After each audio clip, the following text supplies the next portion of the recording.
Assalamualaikum dan salam sejahtera. Saya Pranisa binti Hashim, Nometrik 283763. Hari ini kami akan membentangkan subjek kenegaraan Malaysia. Ini adalah antara ahli kumpulan kami yang terdiri daripada 4 orang, iaitu saya sendiri, Pranisa binti Hashim. Yang kedua, Muhammad Badrul Helmi bin Miskan. Yang ketiga, Khairul Aminin bin Ahmad. Dan keempat, Muhammad Syamil bin Mahazir. Kumpulan kami memilih tajuk tentang sejarah pembinaan Masjid Jamek Batu Uban Pulau Pinang. Ini adalah pengenalannya yang dapat kita ketahui lah. Kedudukan Masjid Jamek Batu Uban yang terletak di Jalan Batu Uban, Kampung Batu Uban 11700 Pulau Pinang. Penyebaran dakwah serta ilmu-ilmu agama Islam, solat berjemaah, pengajian agama dan juga perhimpunan keagamaan turut diadakan di masjid yang dibina pada tahun 1734. Okey, barangan lama yang masih lagi kekal tersimpan di Masjid Batu Uban ini seperti tinggalan nafkah dan juga barang-barang lain lah yang dapat kita ketahui lagi yang lebih lanjut seperti telaga dan sebagainya. Seterusnya saya teruskan pembentangan ini kepada rakan saya.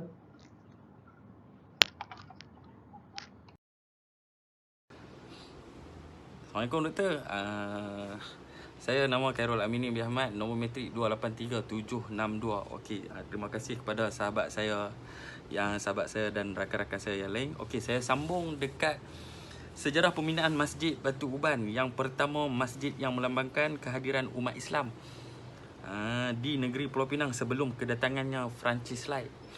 Yang kedua, pengasas Masjid Batu Uban Tuan Haji Muhammad Saleh atau dikenali sebagai Nahoda Intan Ibnu Almarhum Nan Tunku Batis Batang. Yang ketiga, tempat berehat. Masjid turut dijadikan tempat berehat untuk para pedagang yang singgah berdagang di negeri Pulau Pinang. Yang keempat, SK Abdul Aziz bin Muhammad merupakan salah satu seorang warisan daripada Masjid Batu Uban.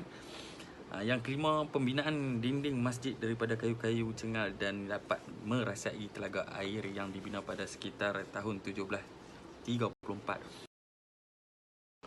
Okey Doktor, seterusnya sambung kepada keratan akbar Masjid Batu Uban seperti mana yang saya lapirkan di dalam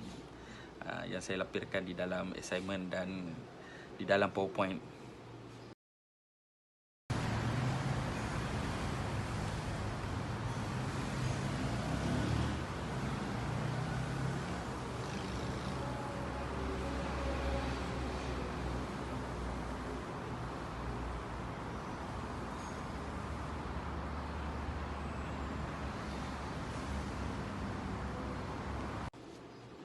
Okey, seterusnya kepada suasana masjid dan Masjid Batu Uban dan suasana masjid yang dikongsikan melalui video dan antara gambar-gambar yang dimasukkan di dalam slide untuk makluman rakan-rakan yang lain. Okey, cukup setakat di situ saja. Saya bersambungkan kepada rakan saya yang seterusnya. Terima kasih.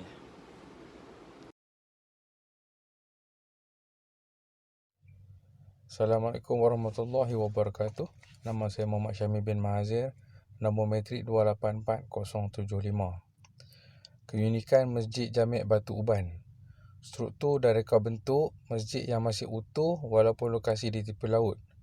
Masjid Batu Uban pada masa dahulu, masa awal pembukaannya adalah terletak di tepi laut. Sehinggalah sekarang pembinaan lebuh raya membuatkan masjid tu dah ke dalam lah. Kemudian telaga yang airnya tawar walaupun lokasi di tepi laut. Satu lagi, tembok dia masih kukuh walaupun kerap dirembuk ombak. Pada masa dahulu, bila kedudukan masjid di tepi laut, temboknya memang kerap dirembuk ombak lah. Tetapi apa yang membuatkan dia unik, dia masih lagi kukuh lah walaupun kerap dirempuk ombak lah.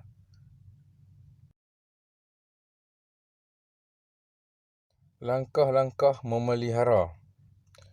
Pada tahun 2006, Jabatan Warisan Negeri telah memasang alang untuk tujuan keselamatan. Sebelum ni tiada alang lah. tiada alang tersebut tiada lah di masjid tu. Tapi pada 2006 Jabatan Warisan Negeri telah memasang alang untuk memperkuatkan struktur lah. Kedua, kawasan dan bangunan masjid dinaik taraf, tetapi tetap mengekalkan ciri asal bangunan, seperti tembok-tembok yang diperkuatkan semula lah. Yang ketiga, penggiliran tugas untuk menjaga kebersihan kawasan masjid juga dilakukan. Penduduk setempat ada bergilir-gilir lah, jadual bergilir untuk membersihkan kawasan sekitar masjid. Lampiran yang kita lampirkan dalam assignment ni, tugasan ni adalah gambar hadapan Masjid Jami' Batu Uban pada masa kini, telaga Masjid Jami' Batu Uban yang telah diperkuatkan struktur dia, yang telah diubah suai tetapi tetap mengekalkan ciri-ciri asal telaga tersebut. Kemudian seni bina masjid yang mana sudah berusia beratus tahun tetapi masih lagi utuh lah, masih kukuh gambar dia. Kemudian gambar lampiran air kolam ataupun air kolah, tempat mengambil air semayang. Assalamualaikum dan salam sejahtera. Terima kasih kepada sahabat saya. Saya nombor matrik 283775 Muhammad Badrul Helmi BM Sikam. Untuk kesimpulan berkaitan dengan Masjid Batu Uban. Masjid Batu Uban pada awalnya telah diasaskan oleh Maharaja Nan Intan Ibni Almarhum Tengku Patih Nan Sebatang, atau lebih dikenali dengan nama panggilan Tuan Haji Muhammad Saleh, yang digelar Nakhodah Nan Intan pada tahun 1734.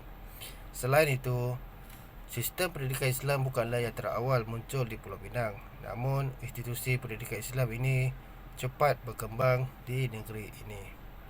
Selain itu juga, Masjid Batu Uban mempunyai sejarah warisan seni bina Melayu dan Islam di Pulau Pinang yang ada pada masjid-masjid dan rumah orang Melayu pada zaman dahulu kini dalam dilema demi mengekalkan khazanah warisan seni bina yang bernilai tinggi. Justru itu, pihak-pihak yang berwajib, khususnya Jabatan Warisan Negara, bertanggungjawab untuk memelihara, mengawal dan menjaga warisan negara daripada hilang di telan zaman. Melihat situasi di atas, kita dapat mentafsirkan bahawa betapa pentingnya peranan wakaf dalam Islam.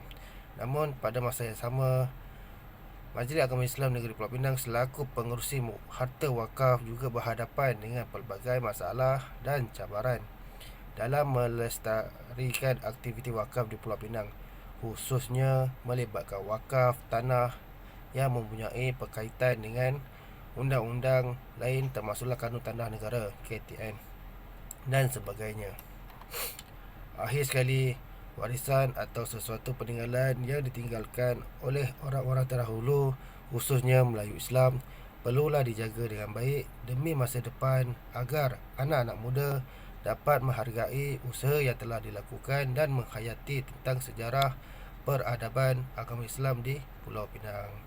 Sekian, terima kasih.